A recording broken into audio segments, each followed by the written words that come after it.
A real threat, Douglas Murray? Yes, I mean, it is. It's a regional destabilizer in the Middle East, and it funds terrorist groups, Hamas, Hezbollah. It's destabilized Syria, destabilized Lebanon. To that extent, yes, it is a threat, and some people believe that if you like what they do now, you're going to love it when they're also a nuclear power.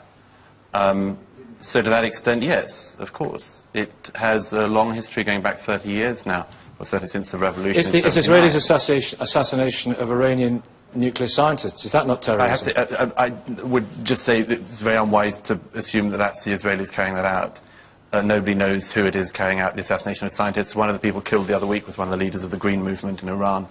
There are a lot of things going on in the Middle East. There are a lot of countries in the Middle East that really don't want Iran to become a nuclear power. I don't think we should think it's only the Israelis. Yes. I think the idea of using personalities to discuss the idea that this country will go to war with another one in the next few months is, you know, as Tony Benn says, it's issues, not personalities. It's not just President Obama. It's not just President Ahmadinejad. But replying to the point over there, the U.S. National Intelligence Estimate says Iran is not a nuclear threat.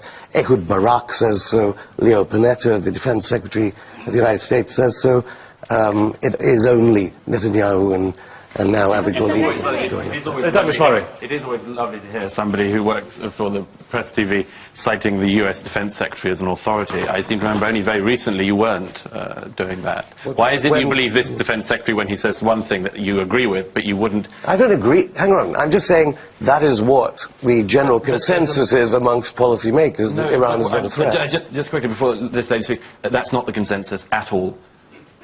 That's just not the consensus. It's your opinion. No, I'm taking the statements by You're Ehud taking Barak. very selective statements by certain people. Well, the US National Intelligence. No, we could all cite the opposite. Yeah. So why are they? Peter Jenkins, former ambassador, I'm afraid I'm a little bit frustrated by this discussion. Well, let's hear from you, Peter. Because there is actually no evidence that Iran has taken a decision to manufacture nuclear weapons. The leaders of Israel have been trying to persuade the rest of the world for 20 years now, ever since 1992, that Iran is a threat. But as I say, there is no evidence that it is trying to manufacture nuclear weapons. There's no evidence that it's given radioactive material to its friends in the Lebanon, the Hezbollah, although that would have been a very natural thing to do if it was irresponsible. All the evidence is that Iran's leaders are rational people who know very well that if Which leaders are rational? Is Ahmadinejad rational? Even Ahmadinejad is rational. He's just a rabble-rouser. He's a populist. He's a demagogue.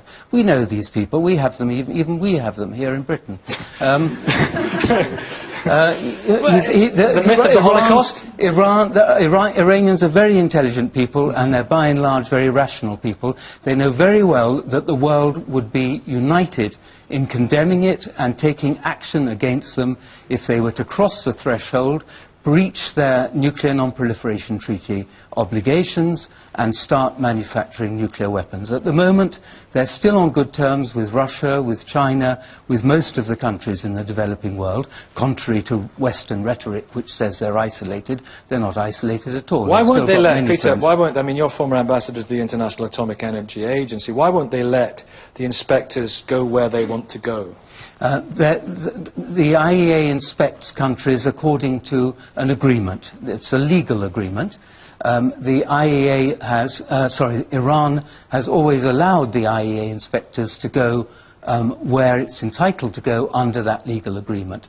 The one area in which they have so far made difficulties relates to allegations which are not covered by that legal agreement, and there Iran is, for the moment, claiming that those allegations are untrue.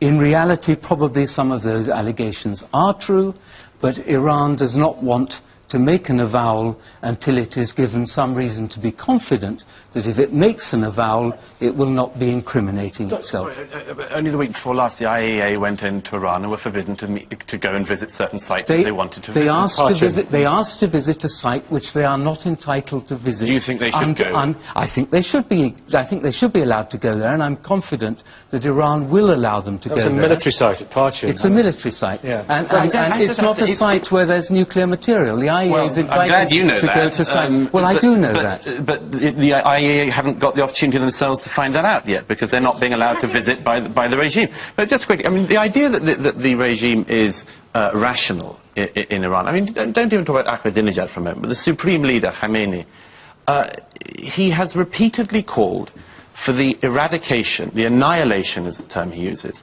of a UN member state. No other country in the world, Israel, no other country in the world is led by a leadership that continually calls for the eradication, the annihilation of a whole people. Most Middle East dictators in the Arab world say things like that. Jenny Tong, of course, a Liberal Democrat peer, thrown out of the Liberal Democrat Party virtually this week for saying something a bit like that. I think anyone in the Middle East... Jenny, would you want Jenny Tong to have nuclear weapons? I think most... I mean, it's well, I think if you... we just outlined, twist the coalition. They don't have nuclear weapons. But I think, as we just outlined before, what we have is most people in the Middle East fearing that Israel cannot last in its current configuration. There will be a one-state solution where they live together, Palestinians and Jews together. Let's put Peter back, Douglas, and then we'll come back to you. Peter. This kind of rhetoric calling for the elimination, not of the state of Israel, but of the current regime that governs Israel. What's the effective difference? Well, we'll come back to that in a minute. Just let me finish my point.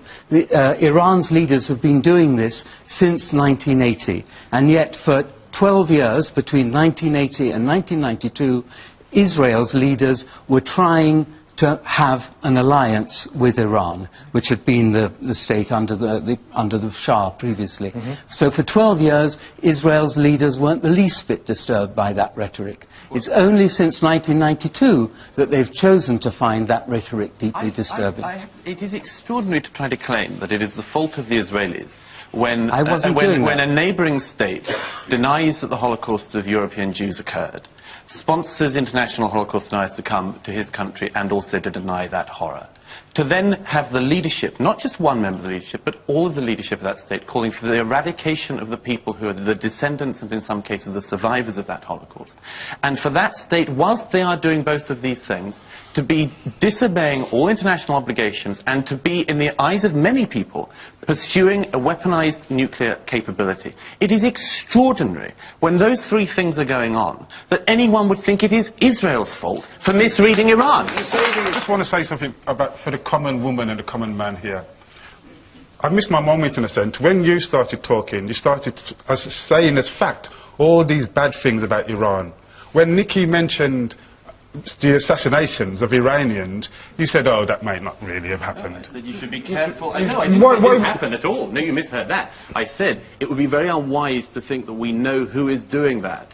We don't know. Yeah, but you know all this other negative stuff about Iran. No. One of the problems with people... I said that there are other people in the region. There are many other people in the region who may have an interest in doing that. And I said it would be unwise to pin that on Israel. All I can say to the people of Britain is speak to people who have lived and worked in Iran. I've never met this man in my life, but he sounds reasonable. He understands the place there. I've met Richard Dalton, who was also a former ambassador, and they give me a completely different view from what you give me. I've met people that have gone to Iran, that have met Iranian punks and Rastafarians. Meet Diana. Absolutely. And it's not this... sorry, can I just say one thing? I saw a map last night of all the American bases around Iran. Hundreds of them, looking at Iran, and Iran is a threat to us. They should be worried. Douglas Murray, what about that issue of double standards? No, I mean, if they're our best mates, we let them get away with horrific... It's absurd to think that there's only one problem in the region. I mean, if you pick up any of these chords in the Middle East, if you look at where they lead to two major problems, Saudi Arabia and Iran. Saudi Arabia pumps its Wahhabi propaganda around the world and has polluted a mainstream type of Islam to the terrible detriment of Muslims worldwide. And from Iran, you've seen this particular ideology that the Khomeinists have followed now for 30 more years, which has funded terrorist groups around the region. So it is absurd to think there's only one problem, or because you have several problems, you shouldn't deal with one of them. What's the liberation movement? I think the liberation movement is fighting for the voiceless in the Middle East, while Britain supports Saudi Arabia and arms the liberation movement to assassinate Rafik Hariri. with their nuclear weapons. It was not a liberation movement that assassinated Rafik. Very quickly, Peter. I'm afraid there's at least one other very serious problem in the region, and that's the occupation of Palestinian land on the West Bank by the State of Israel.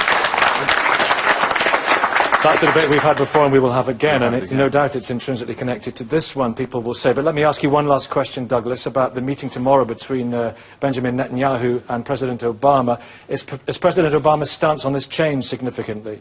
I gather the speech he's giving tomorrow, he stresses that America will not allow Iran to become a nuclear weaponized state, and they will stop it from being so before the moment that it can declare its nuclear success. I think that will, to some extent, dampen fears in the regions, because it will mean that the Israelis will not think they have to do this alone. And it's not nothing that the President of America realizes that Iran is trying to do what its leaders have said they wish to do for years. Yeah, Douglas, what do you listen to all this as an atheist? Well, I think it's a very good idea for a book. Just because she's on the bestseller list. It's why your book is on the bestseller list and mine isn't.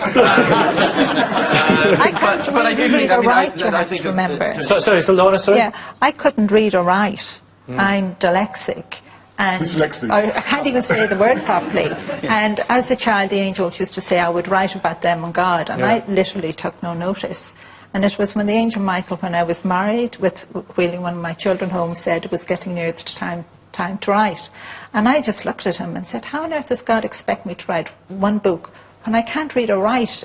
I was very little, just, exit, You dictated it, didn't you? You dictated it. That, okay. Yeah. And he just said how it would be sent, and someone did come along and buy me a speakeasy, you speak into... Dictaphone. Okay, well, sorry, Douglas, what were you saying? You were saying... No, but I mean, it just seems to me that, to an extent, whether you believe this is the case or not, it's dangerous to an extent if you take advantage of the credulous and people's fears and real fears. And people have a real fear of death. What did Steve see in that? People have a real fear of death, and they always have done, they always will do. And there are always people who can provide explanations for what happens. If you tell people they're looked after, it makes them feel better than if you tell them they're alone. So people who believe in reason on these things are always at a disadvantage, because we don't have soft fairy tales, and we can't take advantage of the credulous, and we can't claim that angels say rather banal things in our spare time. Not only that. Reverend Canon Sam. Yeah, I mean, Steve's story gives a lot of comfort to some people, but I always think about those who don't have those experiences. I mean, I believe in angels, but I mean... What do you mean you believe in angels? Well, I think... On the M62? Yeah, well, you listen to these stories and you've got to think, OK, that was an experience and it could be interpreted otherwise, but... I mean, I worry about those who don't have that sort of... If in his car, if he had have died that evening, he would not be saying anything about the angel. Lots of people just die on motorway crashes. And that's the point. And they don't go, you see, the guardian angel let him down. Yeah, that's the point.